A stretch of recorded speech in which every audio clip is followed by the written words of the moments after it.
আগত বিভিন্ন গণ্যমান্য ব্যক্তিবৃন্দ এবং এখানে বিশেষ করে আজকে আপনারা দেখছেন আমার পাশে এলডিপির সভাপতি আছে, এনসিপির সভাপতি আছে এবং কিছুক্ষণ আগে ইসলামী খেলাফত মজলিসের সভাপতি উনিও ছিলেন এবং আমাদের সঙ্গে 10 দলীয় ঐক্য জোটের পক্ষ থেকে সকলেই আমরা কালকে রাতে কথা বলেছি যে ওনাদের যেহেতু দলীয় সিদ্ধান্ত আসতে বিলম্ব হয়েছে, কেউ কেউ যদিও তাদের নমিনেশন দাখিল করছে 10 দলীয় ঐক্য জোটের যে সিদ্ধান্ত ওনারা মেনে নেবেন।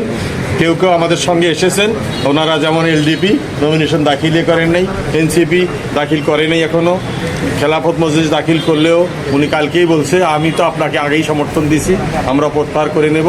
আর আমরা দৃশ্যত আর কাউকে এখনও দেখিনি দলীয় কোনো ব্যাপারে আসছে। অতএব আপনাদেরকে জানাতে চাই, যেহেতু বাংলাদেশ জামাত ইসলামীর মনোনীত প্রার্থী হিসাবে বিগত কয়েক মাস যাবৎ আমরা মাঠে ময়দানে বিভিন্ন উপজেলায় আমরা সফর করেছি, জনগণের সঙ্গে মতামত নিয়েছি, জনগণের সমর্থন চেয়েছি। জনগণ আমাদের সঙ্গে যেভাবে কথা বলেছে আমরা ইনশাআল্লাহ আপনাদের সকলের 18 কোটি মানুষের যেমন প্রত্যাশা, রাঙ্গামাটি পার্বত্য জেলায় 5,09,000 মানুষের সেরকম প্রত্যাশা একটি ন্যায় ইনসাফ ভিত্তিক সরকার গঠনের জন্য আগামী ত্রয়োদশ সংসদ নির্বাচনে আপনাদের সমর্থন নিয়ে, আপনাদের দোয়া নিয়ে, আপনাদের সহযোগিতা নিয়ে আমরা ইনশাল্লাহ সংসদে যাব।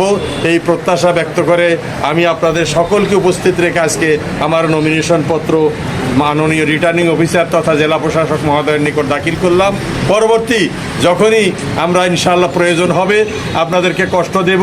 বিশেষ করে আমাদের সঙ্গে আজকে অনেকগুলো মানুষ উপস্থিত ছিলেন, ইতিমধ্যে চলে গেছেন তাদের কাজে। আগামী দিনেও আপনাদের প্রয়োজন হবে। বিশেষ করে 21শে জানুয়ারি থেকে 10ই ফেব্রুয়ারি পর্যন্ত এই কিছুদিন আমরা আপনাদের সমর্থন নিয়ে বিভিন্ন এলাকায় যাব, সেই প্রত্যাশা ব্যক্ত করে এবং আগামী দিনেও আপনাদের সমর্থন কামনা করে আমরা আপনাদের এই কষ্ট করার জন্য কৃতজ্ঞতা জানিয়ে আপনাদের সকল